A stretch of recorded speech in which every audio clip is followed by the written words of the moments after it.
कसैको छोरा, कसैको दाजु, कसैको श्रीमान, कसैको भाइलाई चाहिँ प्रयोग गराउने नेताको मानसिकता कस्तो होला? त्यस्तो नेताको भरमा हामी सिक्किम चाहिँ राम्रो हुन्छ भनेर चाहिँ कसरी कल्पना गर्न सकेको सिक्किमले? कसरी चयनको निन्द्रा सुत्नु सकेको होला? महिला राजनीतिक कर्मीहरूमाथि, पोलिटिकल लिडर्सहरूमाथि, वुमेन पोलिटिकल लिडर्सहरूमाथि अभद्र टिप्पणी गर्ने अनि उहाँहरूको मनोबल घटाउने कामहरू जुन चाहिँ फेक आइडीबाट हुँदैछ सिक्किममा, यो अति नै दुर्भाग्यको कुरा हो। र उहाँहरूलाई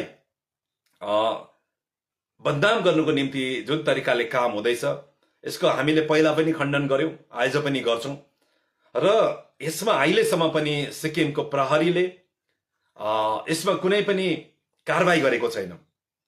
र सिक्किम पुलिस एफिसिएन्ट पुलिस हो, देशमै हेर्यो भने सबभन्दा एफिसिएन्ट पुलिस सिक्किममा छ। तर पोलिटिकल प्रेसर को कारणले गर्दाखेरि उहाँहरूले आफ्नो क्षमता अनुरूप काम गर्न सकिरहेको छैन।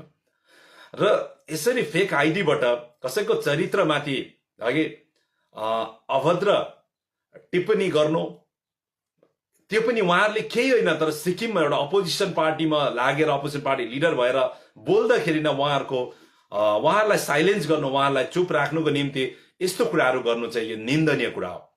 र उहाँहरू बोल्दाखेरि असर कसलाई छ? सिक्किमे समाजलाई त छैन। असर छ भने रुलिङ पार्टीलाई छ, एसकेएम पार्टीलाई छ। भने एसकेएम पार्टीकैबाट यो काम भएको हो, रुलिङ पार्टीबाट भएको स्पष्ट भएको छ। केही महिनाको अगाडि एउटा घटना हो र एकजना त्यस्तै त्यो पोलिटिक्ससँग पार्टीसँग सम्बन्धित थिएन, फाल्टै कुरामा फेक आइडीबाट अभद्र टिप्पणीहरू अनि उहाँले चाहिँ मेसेजहरू, नराम्रो कुराहरू, मेसेजहरू पठाउँथेछ केही महिलाहरूलाई, लेडिजहरूलाई। अनि त्यसो पठाउँदाखेरि जब उहाँ लेडीहरूले गएर थानामा कम्प्लेन लज गर्यो अनि थानाको पुलिसले 2 दिनभित्रमा त्यो फेक आइडी कसको भनेर उहाँलाई एरेस्ट गर्यो। 2 दिन पनि समय लागेन अनि तुरुन्तै एरेस्ट गर्यो अनि उहाँमाथि कारबाही गर्यो। अनि त्यति बेला के थाहा पायो भन्दाखेरि चाहिँ जो अभद्र उहाँमाथि टिप्पणी गर्यो, मेसेजहरू पठाउँथ्यो, उहाँको आफ्नै नै साथी रहेछ, मेल फ्रेन्ड, केटा साथीले चाहिँ त्यस अभद्र उहाँलाई मेसेजहरू पठाउँथेछ। एरेस्ट भयो, उहाँमाथि कारबाही भयो। र त्यस्तै तरिकाले आज महिनौं बितिसक्यो, सिआइडीले इन्क्वायरी गर्दैछ भन्छ। अहिलेसम्म पनि उहाँहरूमाथि अभद्र टिप्पणी जसले गर्यो उमाथि कारबाही त गरेन। फेरि केही दिन अगाडि अर्को पार्टीको, अपोजिसन पार्टीको महिला नेत्रीमाथि पनि अभद्र त्यही फेक आइडीबाट टिप्पणी गर्यो। त्यसको मतलब हो पोलिटिकल संरक्षण पाएको छ, पोलिटिकल प्याट्रोनेज पाएको छ। र पोलिटिकल संरक्षण भएको कारणले गर्दाखेरि यसरी गर्नु चाहिँ अनुचित कुराहरू। आज सोसियल मिडियामा सबै कुरोको सबैजना पाउँछ, सबजना हुन्छ।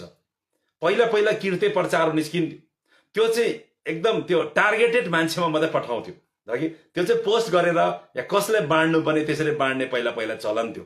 तर त्यो भन्दा पनि सोसियल मिडियामा आएर यो चाहिँ पब्लिकली अभाइलेबल प्लेटफर्ममा आएर यसरी अभद्र टिप्पणी गर्नु चाहिँ, हिजो किर्ते पर्चा निकाल्नु, पाम्पलेट निकालेर पोस्ट गर्नु, चिठी पोस्ट गर्नु भन्दा पनि यो चाहिँ घातक हो समाजमा। र कति साह्रो हाम्रो समाज बेशरम समाज हुँदैछ। जसरी पनि उहाँले यो कुराहरू पोस्टहरू गरे, लेखेको छ, कमेन्ट लेखेको छ। यो अवश्य पनि छोरी मान्छेले त लेखेन होला, छोरीले त यस्तो कुराहरू लेख्दैन, मलाई विश्वास छ। किन इमान्दार हुन्छ छोरीहरू भनेको, महिलाहरू इमान्दार हुन्छ। तर यो कसैले लेख्यो, केटाहरूले नै लेख्यो, मर्दहरूले नै लेख्यो। अनि यति नीच मर्दको सोच कसरी हुन सक्छ? आज उहाँको पनि त आफ्नो दिदी बहिनीहरू छ, आमाहरू छ, चेलीहरू छ। अनि यो चाहिँ नीच हरकत गर्नु सक्ने सम्म पनि, यो नीच हरकत पनि गर्नु लाउने नेताको सोच चाहिँ कस्तो होला? यस्तो कर्म गर्नु लाउने, यस्तो काममा कसैको छोरा, कसैको दाजु, कसैको श्रीमान, कसैको भाइलाई चाहिँ प्रयोग गराउने नेताको मानसिकता कस्तो होला? त्यस्तो नेताको भरमा हामी सिक्किम चाहिँ राम्रो हुन्छ भनेर चाहिँ कसरी कल्पना गर्न सकेको सिक्किमले? कसरी चयनको निन्द्रा सुत्नु सकेको होला? म अचम्म लाग्छ, दुःख पनि लाग्छ यो कुरा सोच्दाखेरि। कस्तो मान्छेको मानसिकता हो यो? कसरी नेता मान्ने, कसरी लिडर मान्ने, कसरी तपाईँले उहाँको फोटोलाई घरमा राखेर पुज्ने, तपाईँले कसरी आफ्नो छोरीलाई त्यो नेताको अगाडि तपाईँको नमस्ते गर्नु ढोक्नु पठाउँछ, तपाईँले कसरी आफ्नो दिदी बहिनीलाई उहाँलाई भेट्नु पठाउँछ, उहाँको गुणगान गर्नु कसरी लाउन सकेको? के हाम्रो समाज कस्तो समाज निर्माण हुँदैछ, के हुँदैछ? त्यस कारणले गर्दाखेरि म चाहन्छु कि कहीँ त सिक्किमको पुलिस अफिसर्सहरू, पुलिस कर्मीहरू यस्तो निस्कियोस् जो चाहिँ पोलिटिकल दबावबाट, प्रेसरबाट माथि उठेर कारवाही गर्नुहोस् है। र यो माथि जुन चाहिँ एफआइआर भएको छ, जसले पनि सम्बन्धित पुलिस अफिसरले यो कुरालाई हेर्नुहुँदै छानबिन गर्नुहुँदैछ, तपाईँ एकताल सिक्किमलाई सम्झेर, तपाईँको छोरी चेली, तपाईँको दिदी बहिनीलाई सम्झेर पनि उनीहरूमाथि कारवाही गर्ने, समाजमा उजागर गर्ने र यस्तो व्यक्तिहरू है समाजमा कसरी बाँच्न सकेको, कसरी रहन सकेको त्यो पनि समाजले हेर्ने अवसर तपाईँले दिनुहोस् र पुलिसले यसमा राम्रोसँग कारवाही गरोस् भन्ने हामी चाहन्छौँ। र यो अति नै निन्दनीय कुरा छ। यो यसमा जति पनि यो कुरालाई खण्डन गर्दाखेरि कमी नै हुन्छ, कम्ती नै हुन्छ। यस कारणले गर्दाखेरि सिटिजन एक्सन पार्टीको नेतृत्वमाथि पनि अभद्र टिप्पणी भएको छ, अन्यमाथि पनि भएको छ र हामी प्रशासनमाथि अझै पनि विश्वास गरिरहेको छौँ उहाँले के कारवाही गर्छ होला भनेर। उहाँले कारवाही गर्दैन भने त्यहाँदेखि हामी फर्दर के गर्नुपर्छ है, राष्ट्रिय स्तरसम्म गएर नेसनल वुमेन कमिसनको गुहार लाउनुपर्छ भने हामी लाउनेछौँ। किन भन्दाखेरि यो मुद्दा एउटा पार्टीसँग जोडिएको मुद्दा होइन, यो चाहिँ महिलाहरूको अस्मितासँग, सम्मानसँग जोडिएको मुद्दा हो, विषय हो। र यो मुद्दामा हामी पार्टी अति नै गम्भीर छौँ र गम्भीर छौँ। त्यस कारणले गर्दाखेरि हाम्रो पार्टीले भाइटिकाको दिन पनि है यो चेली र माइतीको पवित्र बन्धन, पवित्र साइनो है को दिनमा पनि हामीले यो कुरामा पुलिसलाई झकझकाउने काम गरेको छ, पुलिसलाई भन्ने काम गरेको छौँ।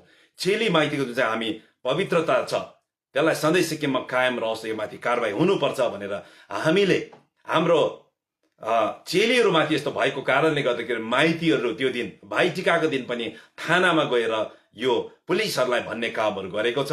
र यो हाम्रो केवल एउटा पोलिटिकल राजनीतिक स्टन्टको रूपमा नलिनु होला। हामीले पोलिटिकल स्टन्ट गरेको होइन, हामीलाई पोलिटिकल स्टन्ट गरिबस्नु जरुरी छैन, तर हामी साँच्चै सिक्किमलाई माया गर्ने हामी मान्छेहरू हौँ। हामी सिक्किमलाई साँच्चै माया गर्ने, सिक्किम आमालाई माया गर्ने हो। अनि सिक्किम आमालाई कहीँ पनि आँच आउनु हुँदैन, उहाँको इज्जतमाथि खेलबाड गर्नु हुँदैन भन्ने सोचको व्यक्तिहरू हामी। हामी केवल यहाँ राजनीति गरेर हामी सत्तामा पुगेर मौज मस्तीको लागि बनिएको पार्टी होइन। त्यस कारणले गर्दाखेरि यो चाहिँ हाम्रो पोलिटिकल स्टन्ट होइन र हामी गम्भीर छौँ।